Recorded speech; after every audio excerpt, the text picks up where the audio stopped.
Hi guys, this is Shubham over here. I'm here to present to you the first course of a playlist. I'll be creating a playlist on the introduction of .NET and how to use it in our web forms, where I'll be discussing all the ADO.NET stuff to XML stuff, the basic of entity framework linked to SQL, everything. But those videos will be recorded in the later videos. Today is the introduction to that course, and what I have decided that today we will be deciding on how does this .NET framework comes into play. That is the introduction of the .NET and creating and hosting your first website, because web is the platform where we will be devoting our time now. So our agenda for today's discussion will be the introduction to .NET framework, uh, how we can get the tools by using our web platform installer. That is the second point.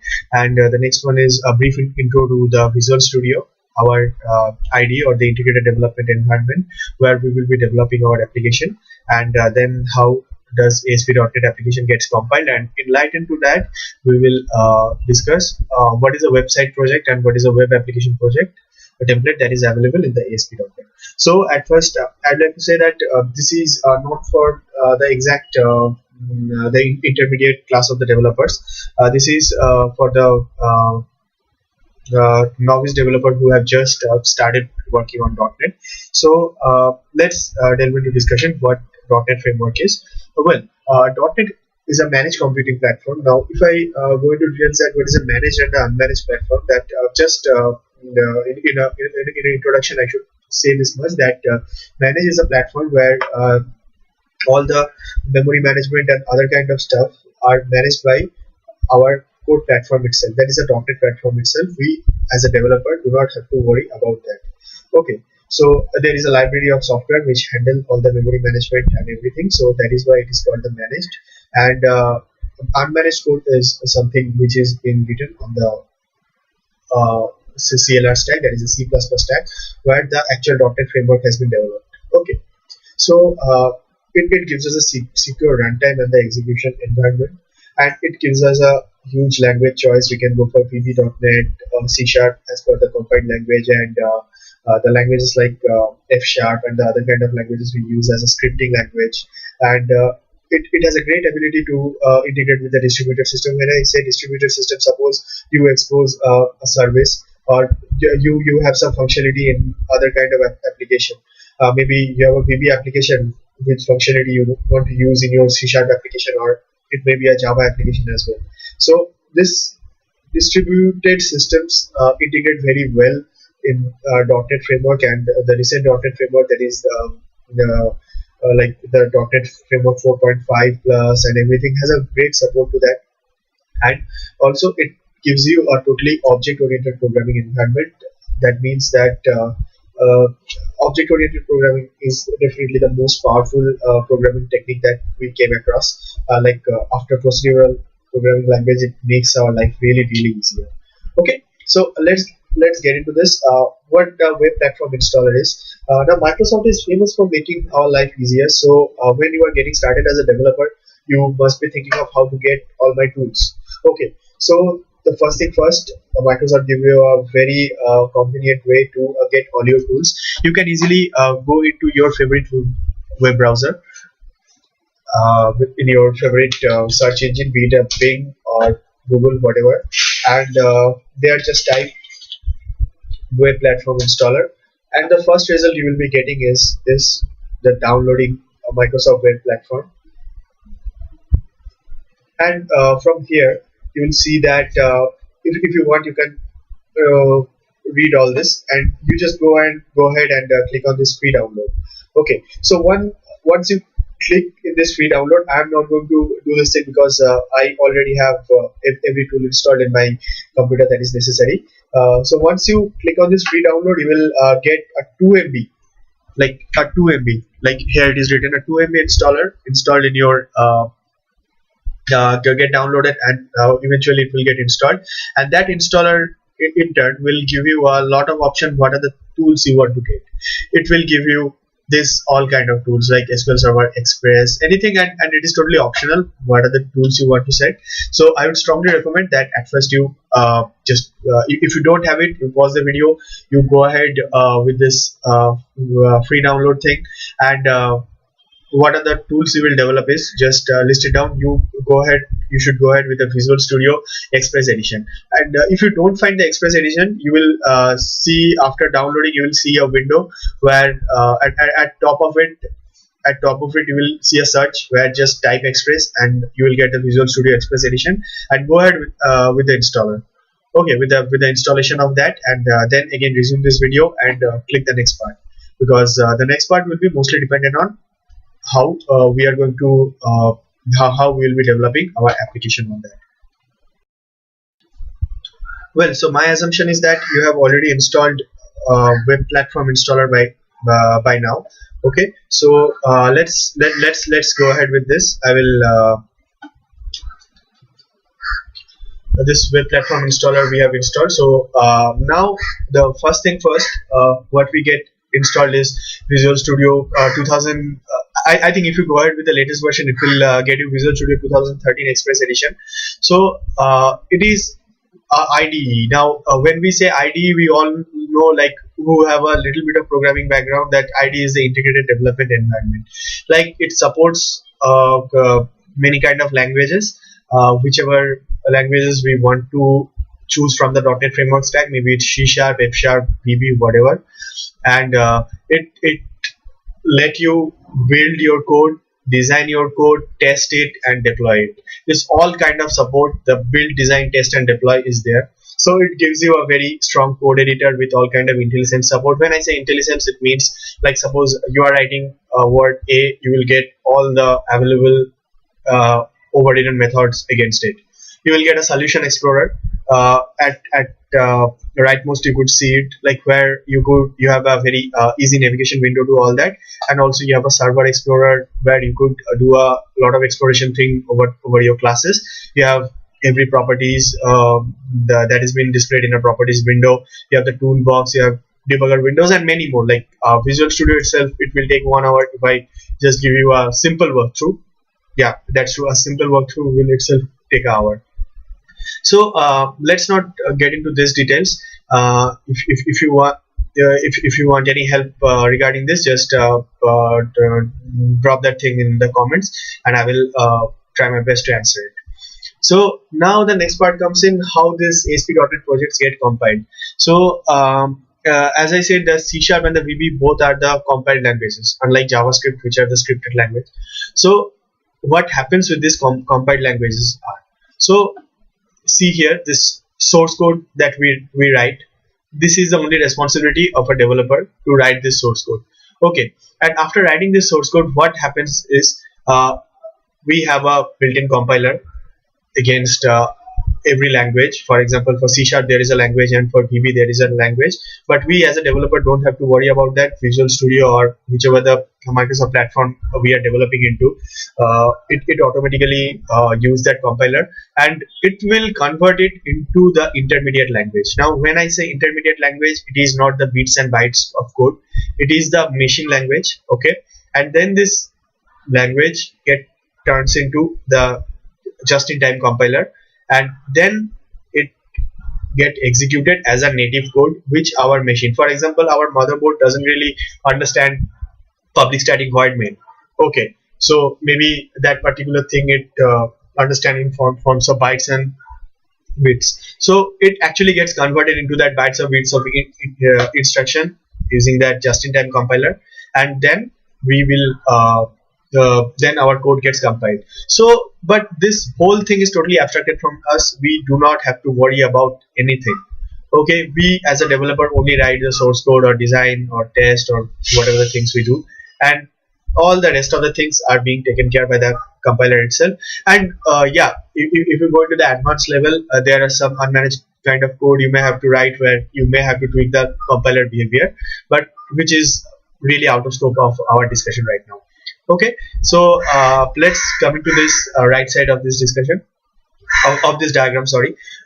So here what is happening is, in Visual Studio there are two kind of projects are available for developing a simple web applications. One is a simple website and another is a web application project.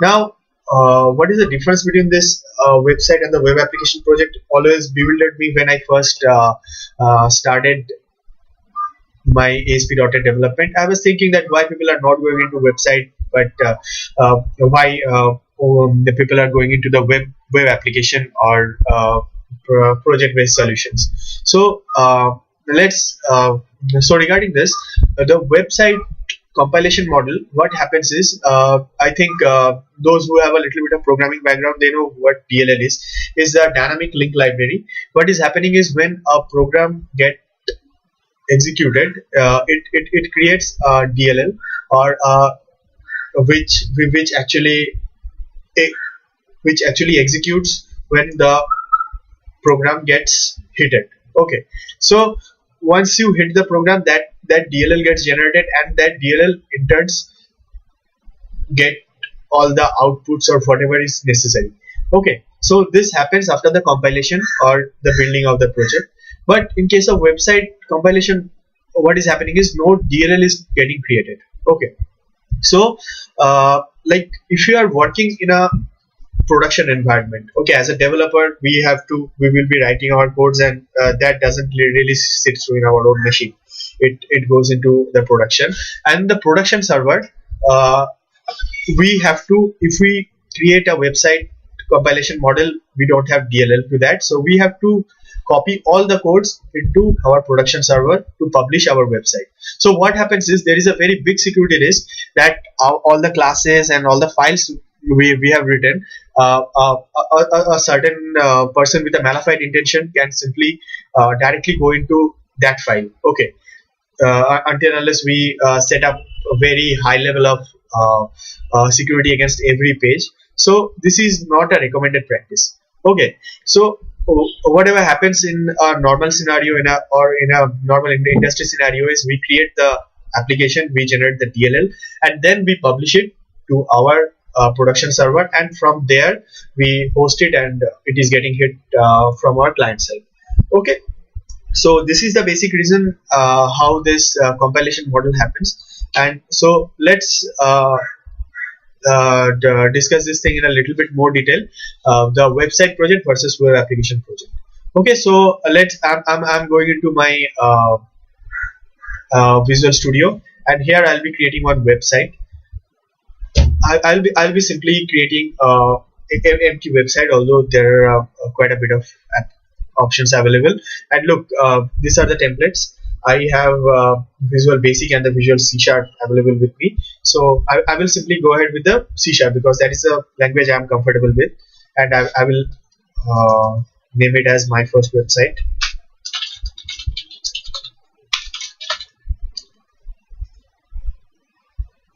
Okay, so you see it is getting created. Visual Studio is giving me the prompt, and it is taking some time. Actually, I have a lot of extension installed in my Visual Studio, so it is taking some time. I guess it will be creating in seconds in your own machine when you try it from the web developer. Well, the project is getting created, and we can simply add it as I created as an empty application. So we can simply go ahead and right click and add a new web form. Okay, the web form is where we are the forms where we create all our websites, and we will come into this detail later, but just now create a web form, and under the div tag in its body, just I'm writing something like hello from a website. And so now when I'm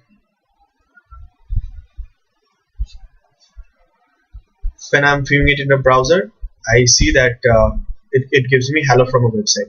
But even if I show all the files, look here when I go into this Explorer, look, only this three things are there. There is nothing got generated. Okay, so now what I'll be doing is I'll be creating one and another application, and I will show you how the binary files are getting generated in case of the web application. Okay, so let's get it started, and I'll be going to the Visual Studio, and here I'll be creating one Webforms application. So let's make it first web application. I guess we named it something different. Yeah, it was my first website, and so let's name it in par with my first web application. Okay, it will take couple of seconds to create.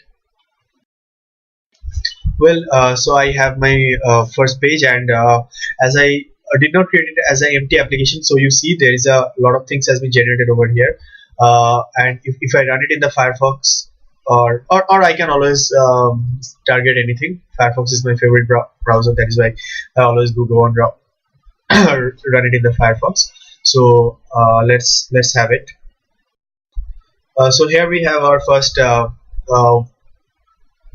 website of from a web application, and this all things I haven't written. I haven't write a single word out of it. A generic template Visual Studio generates for you, and it has all in it.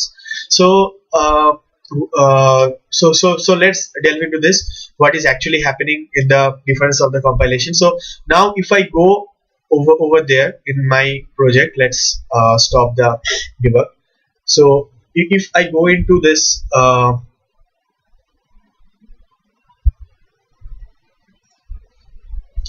I see there is a bin created. Bin has all this thing which have the binary files, and what is happening here is you see all the DLLs are over there. But when I went for the other one, there was no DLL. You remember? There was no DLL or the dynamic link library created. So what we need to do in case of deployment is we don't need to copy anything other than this ASPX or the custom images that we will be using. We will simply go ahead with copying all the DLL to our corresponding web server, and then host it and hit it. It will automatically get it will automatically get displayed once you host it in an IIS server. So here is the difference of the hosting of a web application and a website. So mostly we discussed why web application is more secured in terms of our production development, and also it gives you a great lot of portabilities to create it under one solution for files. Like you can always keep on adding new projects and add references to that project to this. So in that way you will have a excellent way of communicating and the layering between the projects. So that all things will come into next part of the videos. Till now these are the things. So as I said, this is the first video of a playlist where we will be in the further videos of the playlist we will be discussing in a great detail regarding the web. So keep out watching this space. Happy coding, and thank you very much for your kind attention. Thanks a lot.